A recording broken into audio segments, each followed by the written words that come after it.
안녕하세요. 상추씨입니다. 오늘은 12월 7일 목요일이고요. 11시 8분입니다. 놀랍게도 밤이 아니고 낮이에요. 물 한 잔만 마시겠습니다.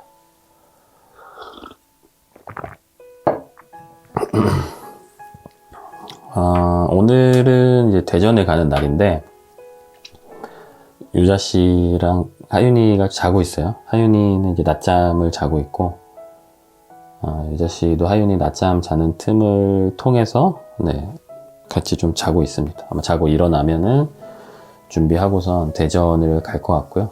뭐 연말이기도 하고 거의 어머니 생신이기도 하고 해가지고 겸사겸사 가기로 했고요. 최근에 좀 이래저래 바빠가지고 녹음을 좀 많이 못했는데 오늘 하고 있습니다. 어젠가 무슨 뉴스를 봤는데 그 트위치라는 실시간 그 스트리밍 플랫폼이 있어요. 뭐 모르시는 분들도 계실 테고 아는 분들도 계실 텐데 주로 이제 게임 방송 하시는 분들이 많이 이용을 하는 그런 플랫폼이거든요.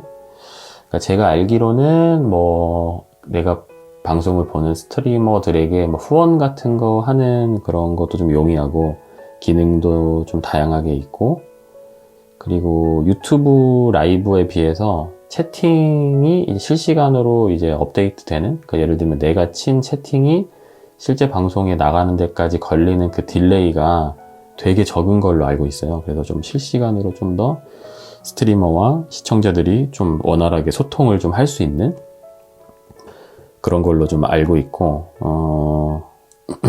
그래서 이제 그 플랫폼을 이제 게임 방송 하시는 분들이 많이 쓰고, 아니면 유튜브 활동을 하시는 분들 중에서도 생방송은 트위치에서 하는 그런 분들이 꽤 많은 걸로 알고 있거든요. 근데 어제 뉴스를 봤는데 트위치가 이제 한국에서 철수를 좀 하게 됐다, 뭐 그런 이야기들을 하더라고요. 그래서 저 같은 경우는 사실 어쨌든 유튜브라는 플랫폼에 의존해서 먹고 살아가고 있기 때문에 약간 이런 플랫폼 관련된 이슈들에 다른 사람들보다는 그래도 조금 더 민감한 편이거든요. 제가 뭐 직장 생활을 하고 있었다면은 이런 플랫폼 관련된 뉴스에 아마도 조금 덜 민감했을 테지만은,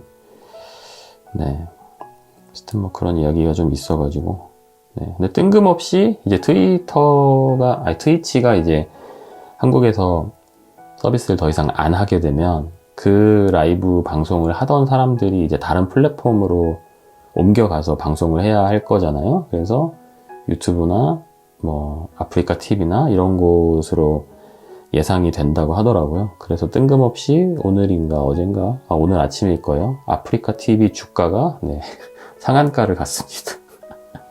오늘 아침에 그 뉴스를 듣고 뭔가 그냥 아차 싶어가지고 한번 들어가 봤는데 역시나 저보다 수십 배 발빠른 분들이 이미 주식을 사셔가지고 많이 올라 있더라고요.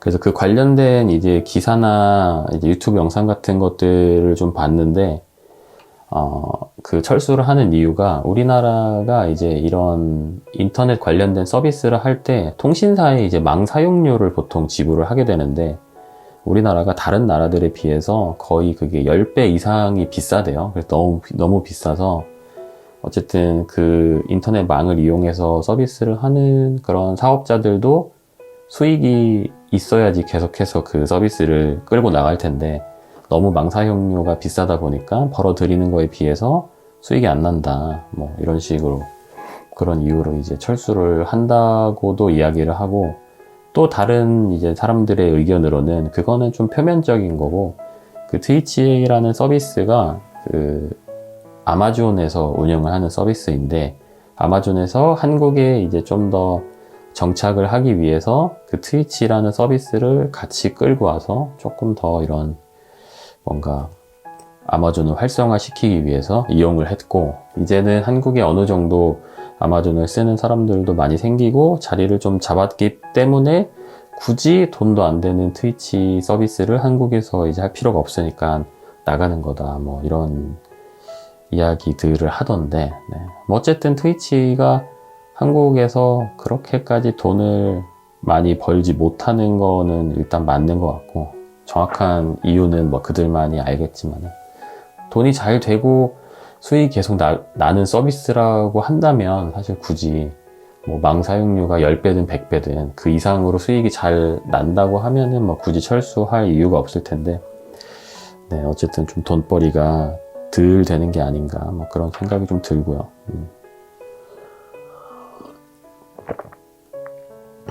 사실 저 같은 경우도 유튜브에 제 거의 모든 수익이, 거의 99%의 수익 활동을 유튜브에서 하고 있고, 그리고 그 유튜브 수익에서 대부분을 강과장 채널 하나에 이제 의존해서 수익 활동을 하고 있다 보니까, 네, 이런 트위치 이런 사태라고 해야 되나? 이런 뉴스가 이제 있다 보니까 마음이 또 싱숭생숭 하더라고요. 근데 저는 뭐 꼭 이런 거 아니더라도 뭐 언젠가는, 네, 유튜브를 못하게 될 수도 있지 않을까, 이런 생각을 늘 하고 살아가고 있는데, 예전에 그 여행 유튜버 중에 빠니보틀 님이라고 있는데, 그분도 이제 다른 방송에서 비슷한 이야기들을 하더라고요. 뭐 언젠가는 유튜브를 못하게 될 테고, 그 다음에 뭘 할지 뭐 고민하고 그런 쪽으로 이제 좀 뭐 공부를 하고 있다, 이런 식으로 이야기를 하시던데, 네, 한치 앞을 모르겠습니다. 세상이 너무 좀 빠르게 변하다 보니까 기회가 엄청나게 많이 생기기도 하지만, 네, 한순간에 진짜 자기가 열심히 게임 방송을 했던 그 플랫폼 자체가 이제 사라지는 거니까, 사실상 이제 직장이 좀 없어지는 그런 느낌인 거거든요. 물론 이제 다른 플랫폼에 가서도 방송을 할 수 있을 테고 뭐 그렇긴 한데, 자기가 그 트위치라는 플랫폼 안에서 끌어모아 놨던 그 뭔가 팔로워 숫자라던가, 그 안에서 자기가 그 트위치 시청자들한테 뭔가 맞춤으로 서비스를 제공하기 위해서 그 사람들이 좋아하는 그거에 맞춰서 어쨌든 그 플랫폼의 스트리머들이 공부도 하고 진화도 하고 계속 노력을 해왔을 텐데, 어쨌든 그게 사라지니까, 제가 알기로는 트위치나 뭐 유튜브나 아프리카나 이런 플랫폼들이 그 플랫폼들마다 이제 그 시청자들의 성향이나 그 플랫폼의 뭔가 문화 같은 것들이라고 해야 되나? 그런 게 굉장히 좀 다르다고 하더라고요. 제가 알기로는 트위치에서 방송하는 사람들은 아프리카 TV를 그렇게까지 이제 선호하는 편은 아닌데, 어쨌든 울며 겨자 먹기로 아프리카로 이제 가야 되는 상황이 좀 생겨버린 거고, 그렇다 보니까, 네, 좀 어떻게들 잘 헤쳐나가실지, 네. 약간 어떤 느낌이냐면, 뭔가 어딘가에서 내가 뭐 예를 들면 뭐 식당을 막 하고 있었는데, 거기가 이제 그냥 가게가 통째로 사라져 버리는 거죠. 물론 다른 데 가서 가게를 또 차리고 할 수 있겠지만, 어쨌든 새로 생긴 그 가게를 다시 또 홍보를 해야 할 것이고, 나 여기다가 새로 가게 차렸으니까 좀 와주세요 라고 홍보를 해야 할 것이고, 또 그 지역이나 그 동네의 사람들이 어떤 식의 어떤 스타일들을 또 좋아할지 모르니까 거기에 맞춰서 또 적응을 해야 할 테고, 이게 사실 어떻게 보면 굉장히, 네, 번거로운 일이기도 하죠. 물론 그 가운데 또 이제 새로 이직을 다른 플랫폼으로 옮겨가면서 그 안에서 또 뭔가 기회를 잡아내는 사람들도 있을 테지만은, 많은 분들은 좀 힘겨운 시간을 겪지 않을까. 그 유튜버들 중에서도 뭐 어떤 이슈나 아니면은 법적으로 잘못은 아니지만 유튜브 정책을 이제 어겨서 유튜브 채널 자체가 이제 사라지는, 아예 삭제되는 그런 일을 겪는 유튜버들을 몇 명 봤었거든요. 근데 그런 분들이 예를 들면 삭제되기 전에는 막 구독자가 50만, 100만이었는데 새로 채널을 파서 똑같이 활동을 해도 그리고 몇 년이 시간이 지났는데도 구독자가 그렇게까지 많이 늘지 않고 한 몇만 명 정도 수준에서 조회수 같은 경우는 이전에 운영하던 채널에 비해서는 막 진짜 반의 반토막 같은, 네, 거의 생계도 유지하기 힘들 정도로 엄청나게 성과가 많이 줄어든 상태로 힘겹게 활동을 또 하시던 분들을 많이 봤는데, 네, 모쪼록 저는 뭐 트위치에서 방송을 하지는 않지만, 네, 뭐 동종업계라고 말하기에는 좀 더 동떨어진 느낌이긴 하지만 어쨌든 원활히 잘 다들 해결을 하셨으면 좋겠네요.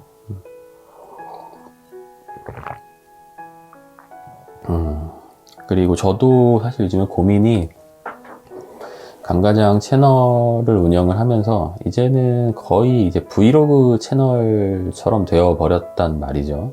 뭐 육아 전문 채널은 아니고 육아도 나오긴 하지만, 그렇다고 뭐 부부의 뭔가 그냥 행복한 일상과 먹방 뭐 이런 쪽으로 거의 가고 있긴 하지만은 그렇다고 또 먹방 채널도 아니고, 그래서 좀 새로운 컨텐츠들을 고민 중인데, 그래서 제 생각에는 뭐 어쨌든 제가 가계부 컨텐츠를 주로 해왔으니까 다른 사람들의 이제 좀 가계부에 대해서 들여다보는 뭐 인터뷰를 한다던가 찾아가서, 아니면은 뭐 다른 짠순이 짠돌이들을 찾아가서 뭔가 인터뷰를 해본다던가, 다른 사람들의 뭐 절약 노하우를 배워본다던가, 아니면은 꼭 짠돌이 짠순이가 아니더라도 그냥 보통 사람들이 어떤 식으로 한 달에 소비를 하고 얼마를 벌어서 어디에다가 얼마큼 돈을 쓰고 어떤 식으로든 어쨌든 미래를 준비를 하고는 있을 테니까요. 뭐 재테크를 꼭 하지 않더라도 그냥 통장에 돈을 쌓아두는 형태든 어떤 형태든 다양하게. 그래서 뭐 그런 느낌으로 인터뷰 콘텐츠를 좀 해볼까 하는데, 네. 그래서 근데 그거를 강가장 채널에다가 해야 할지, 아니면 다른 채널을 파서 해야 할지, 이제 그런 게 좀 고민이더라고요. 아무래도 뭐 당장의 성과만 따지자면 강가장 채널에다가 하는 게 아무래도 새로 채널을 만들어서 하는 것보다는 조회수도 좀 더 잘 나올 것이고 여러 가지로 이점이 있기는 한데, 거의 꽤 오랜 시간 동안 지금 거의 초반에는 제가 강가장 채널에도 제 개인적인 절약 노하우나 뭐 개인적인 재테크 경험담 같은 것들도 좀 풀었지만, 최근 뭐 몇 년은 한 2, 3년 이상은 거의 브이로그 위주로만 했다 보니까, 그리고 예전에는 강가장 채널에다가 좀 보통 사람들의 인터뷰 같은 컨셉으로 인터뷰 영상도 한 6, 7개 이상 올리긴 했었거든요. 근데 요즘에는 거의 브이로그라서 좀 새로운 컨텐츠에 대한 사람들의 약간의 거부감 같은 것들도 있을 것 같아서 좀 고민 중인데, 행주씨 듣는 분들은 좀 어떻게 생각하시는지, 뭔가 인터뷰 관련된 그런 콘텐츠를 다른 채널을 새로 만들어서 하는 게 좋을지, 아니면 기존 채널에다가 조금씩 올리는 게 좋을지. 만약에 기존 채널에다가 올리게 된다고 하면 브이로그 대비해서 약간 분량을, 그러니까 업로드 횟수를 좀 조절을 해야 될 것 같고, 예를 들어서 뭐 브이로그 반, 인터뷰 반, 약간 이런 식으로 가면은 기존에 보시던 분들이 좀 싫어하시는 분들도 계시지 않을까 싶기도 하고, 그래서 조금 뭐 예를 들면은 한 달에 브이로그 뭐 6개, 인터뷰 2개, 뭐 이 정도? 한 달에 인터뷰 2개 정도? 이런 느낌으로는 좀 이제 정보도 드리면서 저도 좀 컨텐츠도 좀 다양하게 만들 수 있고 이럴 것 같긴 한데, 잘 모르겠네요. 어떻게 해야 될지. 가끔 달리는 댓글 중에 하나가, 예전에는 뭐 좀 이제 보고 배울 게 있어서 영상을 봤는데, 뭐 예를 들면 재테크 정보나 뭐 이런 것들이겠죠. 아니면 뭐 절약에 관련된 뭔가 마인드셋을 좀 다질 수 있었다, 이런 느낌이었던 것 같은데, 요즘에는 뭐 그냥 맨날 그냥 놀고 먹는 것밖에 안 해서 내가 이걸 왜 봐야 되는지 모르겠다, 뭔가 이런 뉘앙스로 댓글 쓰시는 분들이 가끔 계셔가지고, 사실 저조차도 요즘에는 제 그냥 정체성이라고 해야 될까요? 그러니까 유튜버로서의 정체성 말고 그냥 나는 뭐 하는 사람일까, 무슨 일을 하는 사람일까, 약간 이런 거에 대해서 고민을 좀 하게 되더라고요. 그래서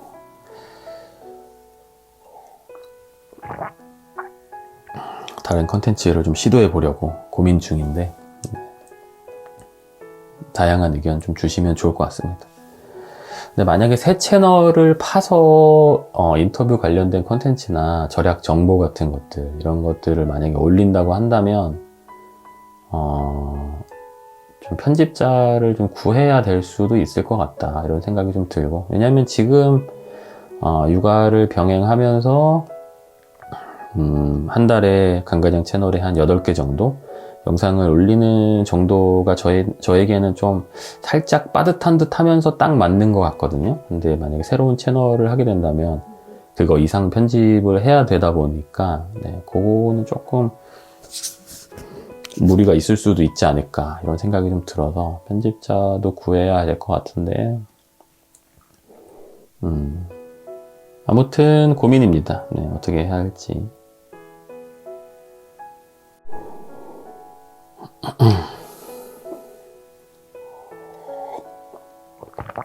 네, 그리고 어제는 그 가산 디지털 단지역 근처에 왔습니다. 서울 사시는 분들은 잘 아시는 동네일 테고, 서울에 안 계시는 분들은 이제 잘 모르시는 동네일 수도 있는데, 거기에 이제 뭐라고 해야 될까요? 뭐 회사 같은 것도 많고 되게 다양한 직종들이 있는 걸로 알고 있긴 한데, 제가 알기로는 그렇게 막 대기업들은 거의 없는 걸로 알고 있고, 좀 중소기업 위주로 있는 걸로 알고 있긴 한데, 물론 좀 큰 회사들도 있을 수도 있어요. 제가 모르는 거일 수도 있는데, 거길 왜 갔냐면, 오늘 이제 대전에 가니까 부모님 좀 선물도 좀 사드리고 하면 좋을 것 같아서, 뭐 연말 선물 겸 사실 저희는 생신 때는 대부분 그냥 용돈을 드리고, 용돈으로 이제 필요한 것들을 사셔라, 약간 이런 느낌으로 갔었는데, 네, 오랜만에 옷을 좀 샀습니다.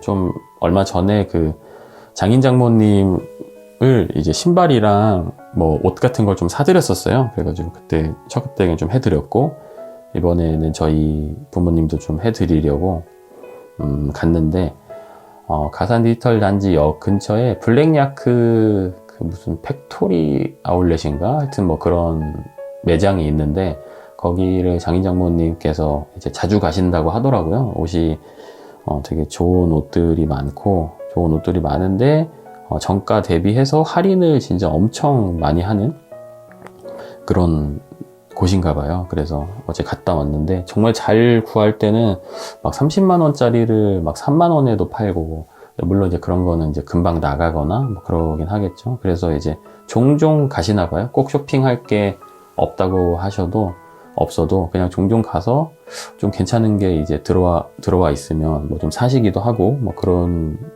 곳이라고 추천을 해주셔가지고 갔다 왔는데, 조끼 2벌하고 각각 이제 어머니 아버님 조끼 하나씩 하고, 약간 집업 티셔츠 같은 거 2개씩 샀는데, 보통 원래 정가는 한 6, 7만 원, 뭐 10만 원 이 정도 하는 옷들인데, 뭐 한 세일 해가지고 2만 원에서 한 5만 원 사이 한 벌에 그 정도의 판매를 하고 있더라고요. 그래서 다 해가지고 6개를 총 샀는데, 옷을 23만 얼마인가 뭐 그 정도가 나와서, 그냥 가격 대비, 개수 대비 해서 어쨌든 뭔가, 가격 대비는 아니구나. 어쨌든 옷 개수 대비 해가지고 되게 좀 가성비 있게 잘 산 것 같고, 막 이렇게 싸게 판다고 해가지고 너무 막 질이 별로라거나 디자인이 너무 구리다거나 뭐 이런 것들을 사드릴 수는 없잖아요. 근데 되게 상품도 되게 다양하게 있고, 엄청 저렴한 것들부터 그래도 조금 가격대가 뭐 있는 것들, 뭐 10만 원 좀 넘는 것들, 그런 것들까지 되게 다양하게 있더라고요. 그래서 저도 옷을 좀 살까 고민을 좀 하다가, 저는 일단 안 사긴 했는데, 얼마 전에 하나 사기도 했고, 근데 진짜 괜찮은 옷들이 많은 것 같아가지고 다음에 저도 기회 되면 한번 가가지고 옷을 좀 사볼까, 그런 생각을 좀 하고 있고, 굉장히 넓더라고요. 매장도 굉장히 넓고. 네, 그래서 혹시라도 근처 사시는 분들이라면 그런 뭐 블랙야크가 어쨌든 좀 그런 아웃도어 이런 거를 파는 그런 곳이니까 좀 아웃도어 스타일의 옷이 좀 필요하신 분들, 아니면 뭐 패딩이나 이런 것들도 많이 팔더라고요. 그래서 그런 거 좀 필요하신 분들 한번 가보시면 어떨까 합니다. 네. 그리고 거기서 옷을 사고 같은 건물에 담소 사골 순대가 있더라고요. 그래서 거기 가서 이제 점심을 먹었죠. 우순댓국을 전 보통 먹는데 거기가 이제 돈순댓국이랑 우순댓국이랑 두 종류가 있었나? 순댓국이 아마 그 사골을 뭘로 이제 국물을 우리는지에 따라서 종류가 좀 나뉘는 것 같은데 제 기억으로는 우순댓국이 몇백 원 더 비싼 걸로 알고 있긴 해요. 근데 처음에 갔을 때부터 그냥 우순댓국만 먹어버릇해서 그런지 그냥 가면은 자연스레 그냥 우순댓국을 먹게 되기는 하더라고요.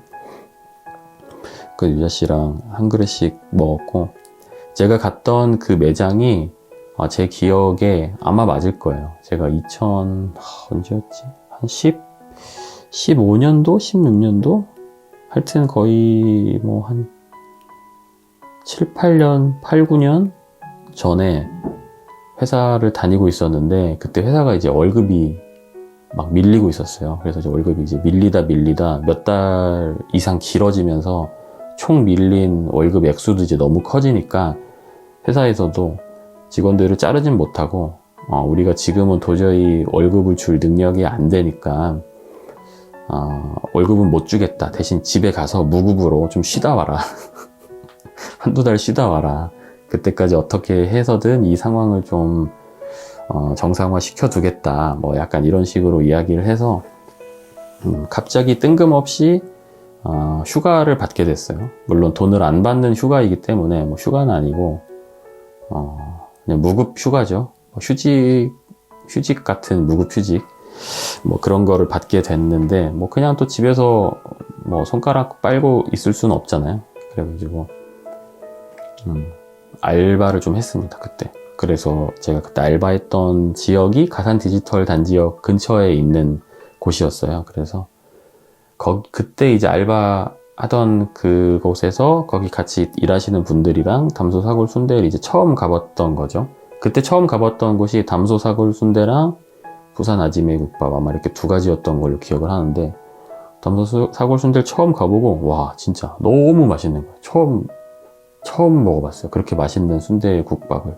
물론 순대국밥이 다들 맛있긴 한데 순대가 한 6, 7개 정도 들어있고 그리고 그 안에 또 약간 소고기를 되게 얇게 자른 그런 고기들도 꽤 많이 들어있고 약간 당면 들어있고 이런 스타일인데 하여튼 저는 되게 뭔가 잡내도 하나도 없고 되게 뭔가 좀 깔끔하게 순대국밥도 이제 되게 좀 이렇게 냄새가 많이 나는, 물론 이제 그런 냄새를 즐기시는 분들도 많이 계시지만 저는 좀 더 깔끔한 스타일의 순대국밥을 되게 좋아하거든요. 근데 담소 사골 순대는 진짜 딱 제 스타일에 맞아가지고 그때 먹어보고 너무 좋았는데, 그리고 거기가 이제 깍두기도 맛있긴 한데 그 무 생채가 진짜 맛있어가지고 많이 맛있게 먹었던 기억이 있습니다.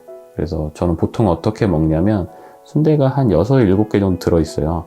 일단 덜어냅니다. 좀 빨리 식히려고. 그래서 그 살짝 이제 따뜻한, 너무 뜨거운 거는 이제 아닌, 너무 살짝 따뜻한 정도의 순대에다가 생채를 마구 올려가지고 일단 순대를 먼저 먹고, 그럼 이제 그 국밥 안에는 소고기 얇게 자르는 것들이랑 당면이랑 이렇게 들어있겠죠. 이제 그거를 밥을 말아가지고 또 생채랑 먹고 약간 이런 식으로 하는데 진짜 또 먹고 싶네 말하다 보니까. 아무튼 되게 힘겨웠던 시절에 저에게 되게 소소한 즐거움을 주었던 그 약간 국밥이고 그런 지역이고 하다 보니까 가산 디지털 단지역이라는 곳이 뭔가 막 좋기만 한 추억은 아니지만 어쨌든 나름 저에게 의미가 있는 동네인데 그곳에 가서 유자 씨랑 같이 국밥을 먹고 했더니 너무 좋더라고요. 사람들도 굉장히 많았고 점심시간에 갔었는데 물 한 잔 마실게요. 근데 거기가 예전에는 5,900원인가 6,000원인가 하여튼 가격이 지금보다 훨씬 더 저렴했던 걸로 기억하는데 거기 갔더니 8,900원인가 그렇더라고요. 요즘에는 가격이 좀 많이 오르긴 했는데 근데 요즘에는 뭐 거기뿐만이 아니고 모든 곳들이 다 가격이 많이 올랐기 때문에 8,900원이라는 그 숫자가 왜 이렇게 비싸냐 뭐 이런 느낌까지는 아니긴 했는데 네. 요즘에는 뭐 국밥이나 뭐 이런 것들 10,000원 넘는 곳들도 많으니까 참 뭐 그런 거 있잖아. 옛날에 막 어릴 때 듣던 얘기들 짜장면 이제 시켜 먹으면 야 이거 삼촌 어릴 때는 이거 짜장면 뭐 몇십 원이었는데 뭐 이런 이야기들 들으면서 그게 말이 되나 뭐 약간 이런 생각 했었는데 담소 사골 순대가 뭐 언제까지 지금과 같은 위치와 맛을 유지해서 사업을 언제까지 오래오래 할 수 있을지는 뭐 아무도 모르지만 혹시라도 뭐 한 20년 후? 막 이럴 때 저에게도 뭐 조카가 생긴다면 삼촌이 어렸을 때는 담소 사골 순대가 6,000원이었어 이런 이야기를 하는 날이 오지 않을까. 한 20년 후에는 얼마 정도 하려나? 국밥이 한 2만원 하려나? 아무튼 그랬었고요. 오늘 또 오랜만에 찍다 보니까 할 말들이 되게 많은 것 같은데 그리고 김유라 작가님이라고 약간 되게 짠순이로 유명하신 현재는 이제 좀 더 투자 쪽으로 더 잘 하고 계신 분이 계신데 저희 채널에도 뭐 여러 번 나오셨었고 하는데 그분이 이제 매년 가계부 책을 내세요. 그 가계부 플러스 앞쪽에는 약간의 그런 본인의 재테크 노하우 같은 것들 뭐 반 정도는 아니었던 걸로 기억하는데 책을 다시 봐야겠는데 어쨌든 재테크 도서 겸 이제 가계부 약간 이런 식으로 책을 매년 내시거든요. 그 제가 알기로는 가계부 쪽에서 늘 이제 좀 상위권을 유지하는 걸로 이제 알고 있는데 내년도 책이 나와서 2024년도 책이 나와가지고 그 출간 기념 뭐 이벤트라고 해야 되나요? 그런 곳에 좀 저랑 유자 씨랑 초대받아가지고 이제 같이 갔다 왔어요. 그 고속터미널역 근처에 카르반인가?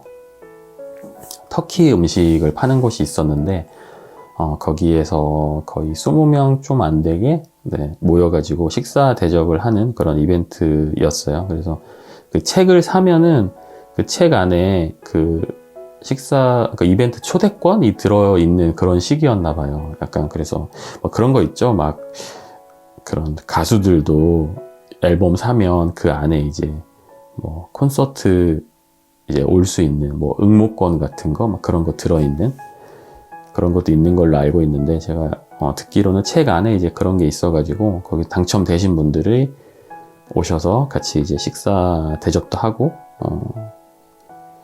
그런 식이었던 것 같더라고요. 잠깐만요.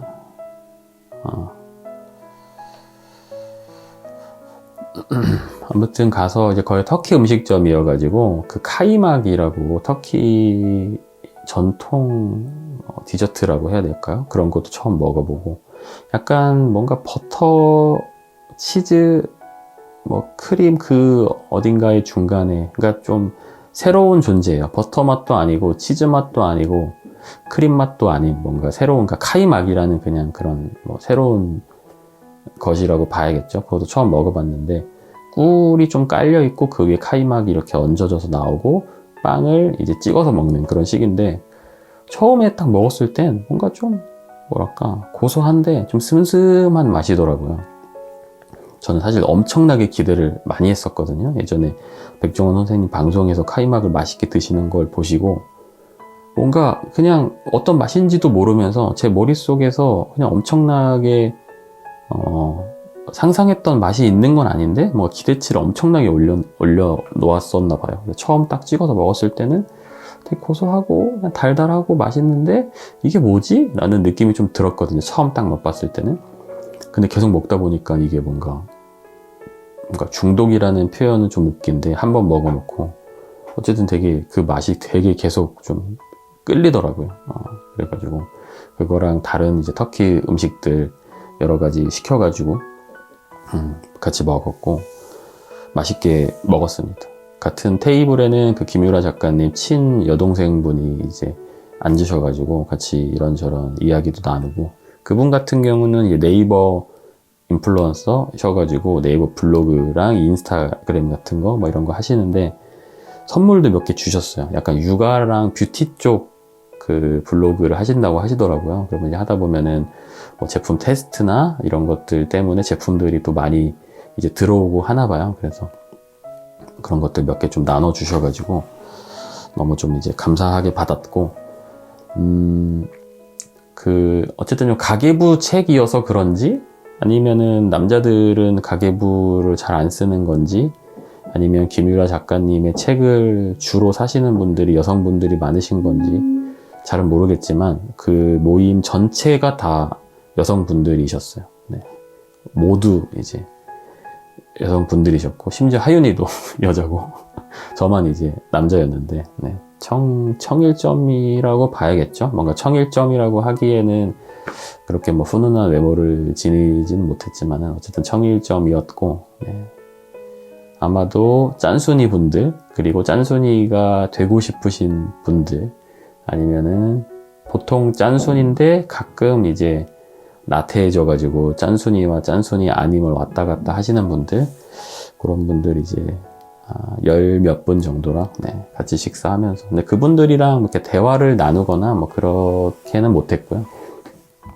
그 카르반이라는 식당이 굉장히 그 핫하다고 하더라고요. 주말에는 예약도 받지 않고 그렇다 보니까, 그리고 자리를 쭉 이어가지고 이렇게 앉을 수 있는 뭔가 그런 구조는 또 아니었고, 저랑 유자 씨랑 김유라 작가님 동생분은 따로 이제 테이블이 조금 동떨어져 가지고 이제 앉게 돼서 다른 이제 책 구매자 분들하고는 뭐 대화를 할 기회는 없었고, 그래서 거기서 밥을 먹고 고속터미널 그쪽 경부선 쪽으로 와가지고 거기에 이제 계단같이 되어 있는데 앉을 수 있는 그런 공간이 별도로 마련이 돼 있거든요. 거기서 이제 김유라 작가님 커피를 사오셔가지고 거기 앉아서 서로 이제 뭐 자기 소개 같은 것도 하고, 그리고 이벤트로 상품을 좀 몇 개 가져오셨더라고요. 그런 거 상품 이벤트도 하고, 그리고 좀 실시간으로 질의응답이라고 해야 되나요? 궁금한 거 여쭤보면은 김유라 작가님이 좀 대답을 해주시고, 그리고 저도 이제 자기소개를 했는데, 이제 김유라 작가님도 어쨌든 가계부, 약간 짠순이, 약간 이쪽 계열이고, 저도 뭐 요즘에는 그렇게까지 뭐 짠돌이라고 할 만큼 절약을 열심히 하진 않지만, 어쨌든 그 계통 계열이잖아요. 그래서 거기에 이제 오셨던 분들 중에서 저랑 유자 씨랑 저희 이 채널에 대해서 이제 알고 계시는 분들도 좀 계셨어요. 그래가지고 제가 이제 갑자기, 그러니까 제가 자기소개를 하니까 갑자기 이제 카메라로 다들 사진인지 영상인지 모르겠지만 몇몇 분께서 촬영을 하셔가지고 네, 굉장히 좀 떨리면서 자기소개를 했는데, 무슨 말을 했는지도 사실 기억이 안 나고, 그러니까 자기소개를 해야 된다는 것도 사실 현장에 가서 알았었기 때문에 특별히 준비를 하지 못하고 갔지만, 네, 상추 씨를 통해서 혼자서 그냥 방구석에서 아무도 없는 상태에서 떠드는 거라 좀 다르긴 하지만, 어쨌든 혼자서 좀 떠드는 거가 지금 몇 달째 거의 연습이 좀 많이 되어 있잖아요. 그래서 뭐 청산유수라고 말하기는 좀 아니지만, 그래도 그냥 적당히 너무 어버버버 되면서 네, 이야기는 하진 않았고, 네, 적당히 그냥 자기소개는 잘 마무리를 했습니다. 아마 김유라 작가님 제 기억에는 제가 20대 거의 중반? 20대 후반? 막 이럴 때, 그때 이제 막 짠돌이 카페라고 있어요, 다음에. 거기서나 아니면은 막 방송 같은 데 나오셨던 것들 막 그렇게 봤던 것 같은데, 하여튼 되게 오래전부터 알고 있었어요. 그 분의 존재에 대해서, 어떤 분인지, 어떤 것들을 갖고 계신 분인지 되게 오래전부터 알고 있었는데, 네. 겸사겸사 또 좋은 자리에 또 초대받아서 뭔가 그 짠순이 분들의 기운을 좀 받고 왔다고 해야 될까요? 혹시라도 뭐 가계부 매년 구입하시는 분들이라면 올해는 김미라 작가님 그 가계부 한번 구매를 해보시면 어떨까 싶습니다. 저는 보통은 어플로 쓰긴 하는데 종이로 또 가계부 쓰는 그 맛이 또 있거든요. 그래가지고 올해는 저도 종이로도 좀 써볼까 싶네요.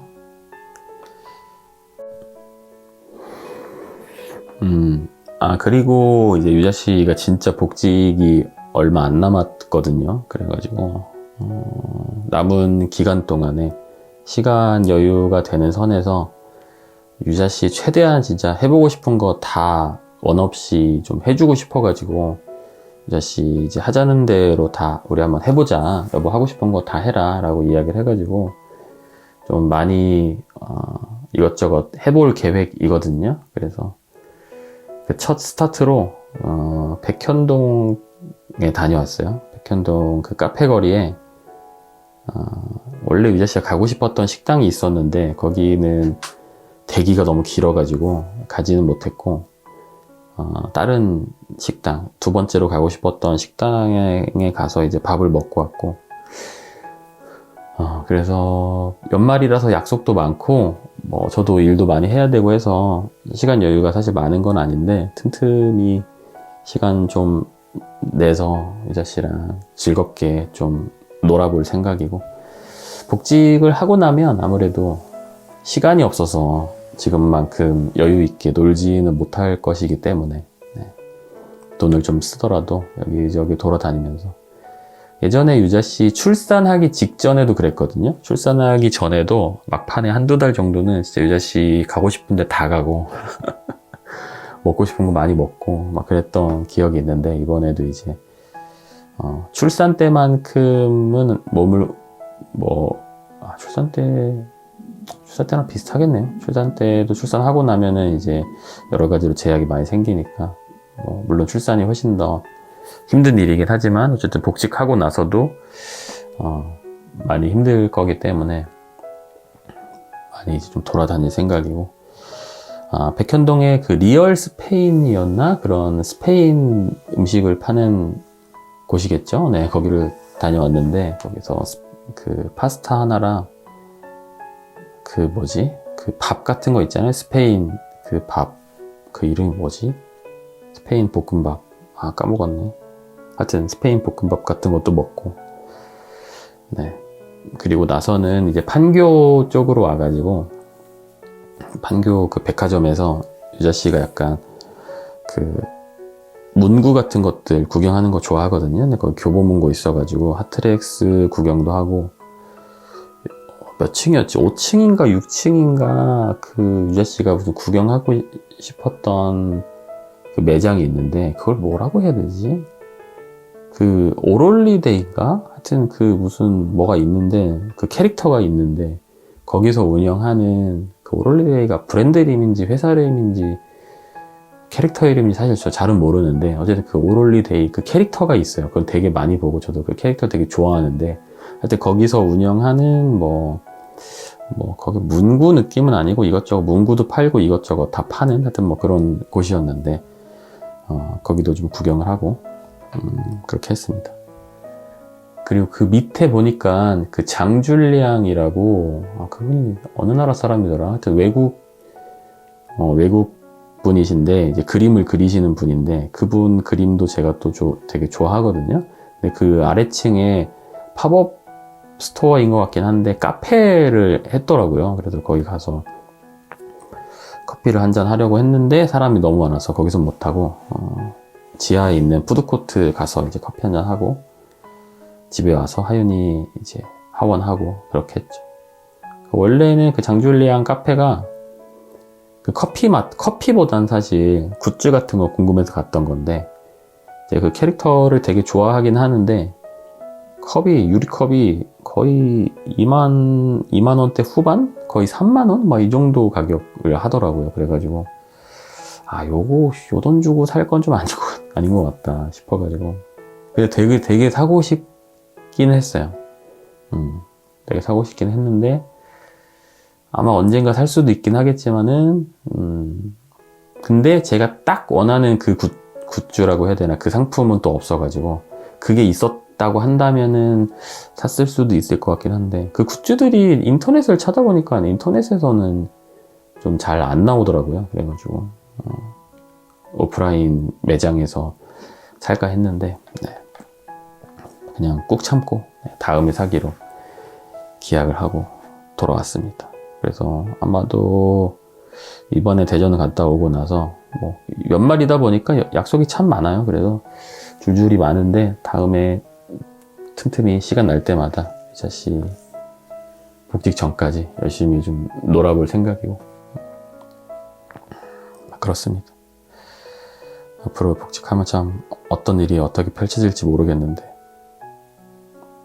지금은 그 어린이집을 10시부터 4시까지 맡기고 있거든요. 6시간 정도 맡기는 건데 한 8시 반 정도? 그때부터는 맡길 수 있다고 하더라고요. 일찍 맡기면. 그리고 저녁 때도 한 6시 정도까지는 맡길 수 있다라고 이야기를 해주셔가지고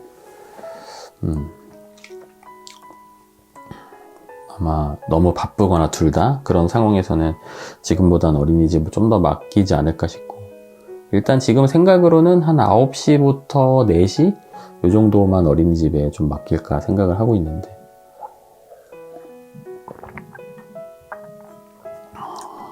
그래서 예전에 회사 다닐 때 보면 육아휴직을 쓰고 나서 복직을 안 하는 경우들을 되게 많이 봤거든요. 여성 동료들이. 그래서 그때는 그냥 뭐 아무런 감이 없었는데 이제 아기를 키우다 보니까 보통 뭐 예를 들면은 9시 출근 뭐 6시 퇴근을 하는 회사라고 한다면 어쨌든 출퇴근 거리가 1시간은 걸릴 테고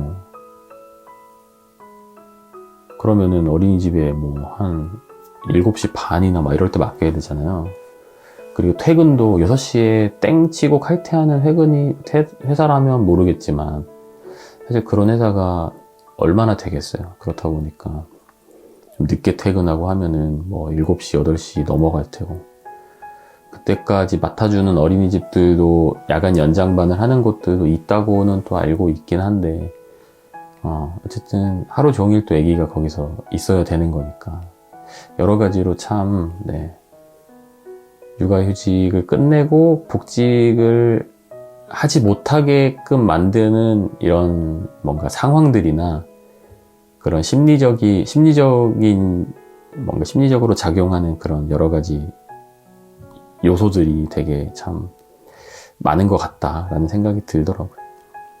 저도 그나마 집에서 이제 일을 하는 어쨌든 프리랜서 신분이다 보니까 유자 씨가 복직해서도 제가 최대한 좀 서포트를 하고 유자 씨도 본인이 원하는 시기까지는 본인의 커리어를 좀 이어나갈 수 있도록 지원을 계속 해주고 같이 잘 해나갈 수 있겠지만은 만약에 제가 출퇴근을 하는 회사를 다니고 있는 입장이었다고 생각을 해보면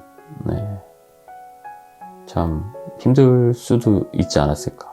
유자 씨가 집에서 재택근무하면서 애기 막 등하원도 시켜야 되고 막 그렇다 보니까 저 같은 경우는 이전 직장이 9시 반에 출근해서 6시 반에 퇴근하는 그런 회사였거든요. 그러니까 뭐 한 8시 정도에는 제가 등원을 시키고 출근을 하고 그럼 이제 어쨌든 어린이집이랑 8시 등원에 대해서 뭔가 협의가 이루어져야겠죠. 그런 부분들도 참 어려운 게 많지 않을까 싶기도 하고 그리고 제가 6시 반 퇴근이니까 야근을 또 할 때도 많거든요. 그 야근을 안 하고 집에 온다고 해도 뭐 한 7시 반 그리고 어린이집까지 가면 또 시간 더 들 테고 보통 1시간 정도는 출퇴근을 했으니까 그러면 하원을 또 유자 씨가 해야 되는데 그럼 유자 씨가 집에서 일을 하다가 막 하원 시키고 본인 밥도 챙겨야 되고 애기 하원하고 막 이유식도 챙겨야 되고 이게 좀 생각을 해보면 맞벌이를 하면서 아이를 키운다는 게 참 진짜 보통 일이 아니겠구나 그런 생각들이 많이 들더라고요. 특히 둘 키우면 더 힘들 테고 셋은 뭐 말할 것도 없을 테고 네, 아무튼 또 이야기하다 보니까 또 딴 길로 좀 샜는데, 네. 벌써 12시 정도 됐네요. 하윤이가 낮잠을 쿨쿨 잘 자고 있는 것 같은데, 이따가 깨서 일어나면은 대전까지 무사히 가서, 네, 잘 부모님 선물도 드리고 잘 있다가 오겠습니다. 뭐, 대전은 가지만 작업할 장비들은 다 챙겨 가거든요. 늘 그랬지만. 노트북도 가져가고. 그럴 거야. 아, 그리고 오늘, 아까 말씀드렸나? 왜 핸드폰으로 녹음을 하고 있냐면, 마이크랑 노트북 같은 것들을 다 가방에 싸가지고 차에다 미리 실어놨어요. 근데 그거 꺼내기가 귀찮아가지고 꺼내서 다시 또 하고 다시 또 넣고 이런 게. 근데 아마도 핸드폰으로 찍어도 뭐 어느 정도 들으실 만큼은 음질이 될 거기 때문에 이제 몇 번 테스트도 해봤고, 그 편집 툴에서 조금 더 듣기 좋게 약간 조절을 할 수 있거든요. 그래서 네, 들으시는데 크게 불편함이 없으면 참 좋겠다. 네. 라는 바람이 있긴 합니다. 네, 어쨌든 오늘도 그러면 끝까지 들어주셔서 감사드리고요. 네, 다음에 또 다른 영상으로 찾아오도록 하겠습니다. 끝까지 들어주셔서 감사합니다. 좋은 밤 되시고요. 그럼 들어가세요.